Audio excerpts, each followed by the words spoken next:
Hello my bookish besties, welcome back to our channel. Y'all, I am so excited to film this tag because it really had me thinking. So it is June, almost the last day of June, but it's the mid of the year and I'm about to film the mid-year freak out tag. I saw Kayla's Bookish Vibes, Tina Wonderfully Made, as well as Brendy all do this tag, and I was like, I want in. Those are my girls, so I want to do it too. So let's get right into it. Now, I did have to write the questions down, so if you see a little piece of paper in my hand, here's where the questions are. I don't want this video to be obscenely long, so let's get right into it. So, the first question is best book that you've read in 2024. And if you know me, then y'all already know what I'm about to grab. Razorblade Tears. Razorblade Tears is hands down the best book that I read in 2024. Anytime somebody asks me for a thriller rec, it's gonna be this book, period. But yeah, I love this book so much. This book literally, to this day, and I know I say this a lot and people think I just be saying stuff. No, I literally think about Buddy Lee and Ike like every day, literally. So Razorblade Tears by S.A. Cosby is the best book that I read in 2024. Best sequel. Question number 2 is the best sequel or series you've read in 2024. And I haven't really read a lot of series, but the one that is captivating me is honestly the Unsub series by Meg Gardner. I'm loving that. I'm eating it right on up. I have 2 of the books physically, but I'll just put the little trilogy on the side of the screen. There is a 4th book coming. I have read 2 of the 4 books. I'll be reading the 3rd book in July, and I am so excited about it. It is about a FBI who is like looking for serial killers, and I love the book. It is so good. I did not think that I would love the book as much as I did because I'm not typically into like cop or FBI type of thrillers, but it is so good. So the Unsub series by Meg Gardner has been my favorite sequel, and I cannot wait to read book 3, and I'm so excited for book 4 to come out. And I eventually want to own them all because they're so good. Like, I must own them and put them on my shelf. New releases. Book question number 3 is new releases you haven't read but want to, and I'm super excited about it because it's totally out of my element. It is the Children of Blood and Bone. It's the Children of Blood and Bone series. So y'all saw me purchase these like a couple vlogs back, and I'm super excited to get into the series.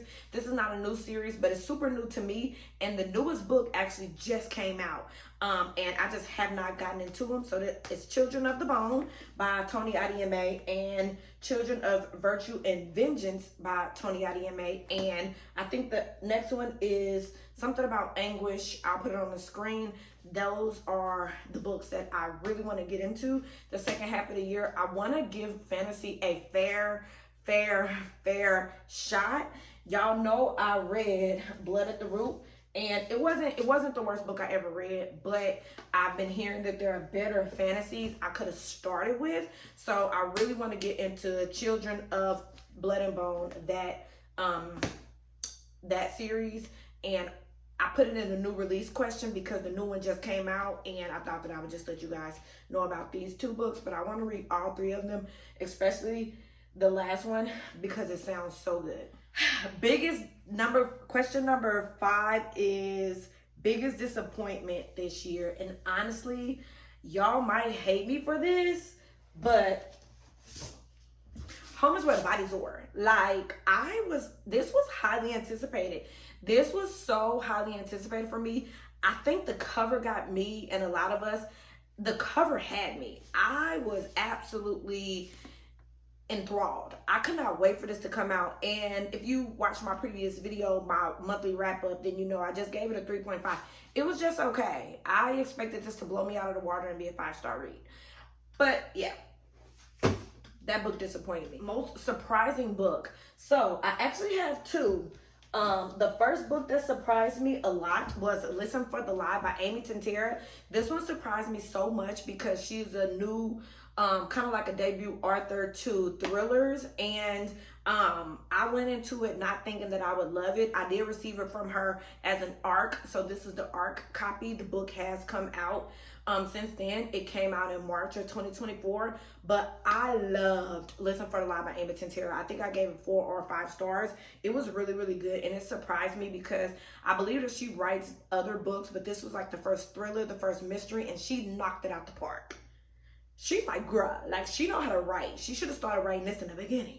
Okay, but this surprised me. Also, I don't own it, but James Patterson, the #1 lawyer, I buddy read that with Kim and Shar, and that book surprised me. I want to say I gave that 4 or 5 stars as well. Again, I don't really read courtroom type of thrillers, but that one had me on the edge of my seat.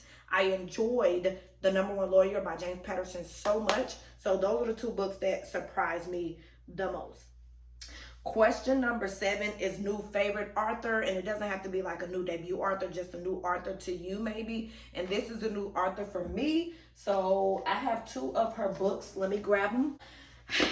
Kelly Garrett.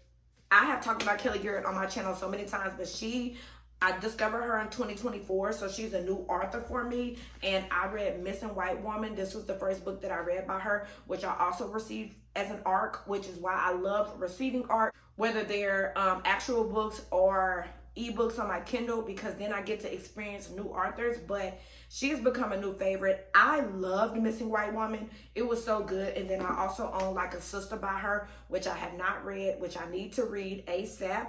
But yeah, Kelly Garrett is definitely a new author for me that she's becoming a favorite for sure. Question number 8, new favorite character in the book. Y'all, my new favorite character, I don't know if y'all know, but I love S.A. Cosby, and Nate in My Darkest Prayer by S.A. Cosby. I enjoy Nate's character so much. If you know me, then you know Buddy Lee and Ike, especially Buddy Lee is my favorite fictional character. Like, love Buddy Lee real bad, but I have fallen for Nate as well. I love Nate. I loved how he moved and acted in this book. So Nate from My Darkest Prayer by S.A. Cosby. Number 9 is new crush. I don't have any crushes. As y'all know, I read a lot of thrillers, mysteries, horror. So I don't think I'm crushing on any of those people. I mean, if we want to go there, I guess we could say, what's his face from, oh, I think my book fell. What's his face from, what book is this? Butcher and Blackbird. I put his name on the screen just because I listened to the audio and the voice is giving.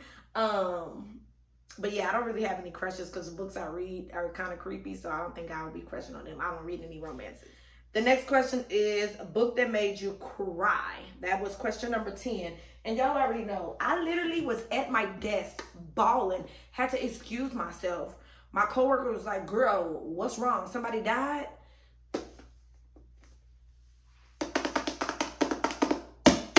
This book right here had me boo-hoo crying. Actual, literal tears. Razor blade tears.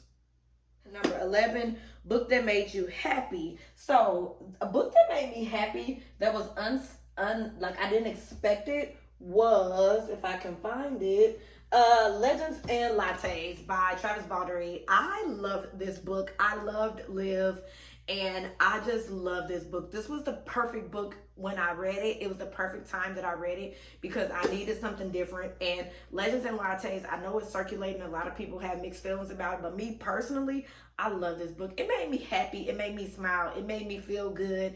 It's all about coffee. I love coffee. That makes me feel good. So yeah, Legends and Lattes by Travis Baldree. I love this book. It made me so happy, and I enjoyed it so much. Just seeing Liv evolve and change and open her coffee shop and just watch the town experience coffee and treats and delicacies was just really nice. Most beautiful book you own. I think I have 2 beautiful books. I have not read this one, but this is We Deserve Monuments by Jazz Hammonds. I think this book is absolutely stunning.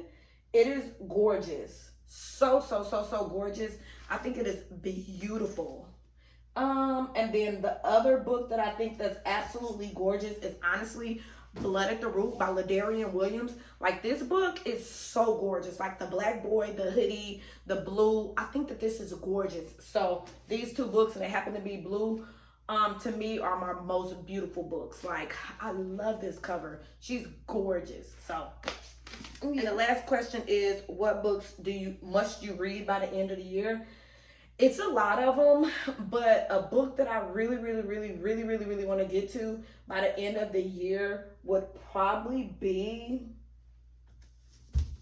The Familiar by Leigh Bardugo. I really want to read this book. Not only is it gorgeous, but again, it's another fantasy.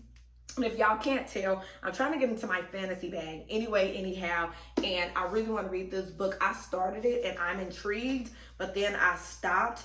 This book is actually rather gorgeous as well, but yeah, this book is actually gorgeous too. I'm not gonna lie. But yeah, this is a book that I want to read along with so many others. Like I said, reading is not a race, but there are so many books that I want to read and I just cannot wait to dive into them. So if you guys enjoyed kind of hearing a little bit about how the past 6 months have been for me, then hopefully you enjoyed this video. Let me know if you've read any of the books that I showed you guys, because all of my books that I've read that I just named have done something to me, whether positive or negative or just and I enjoyed that. So thank y'all for watching this video, and I'll see y'all in my next video, vlog, tag. I'll just see y'all soon.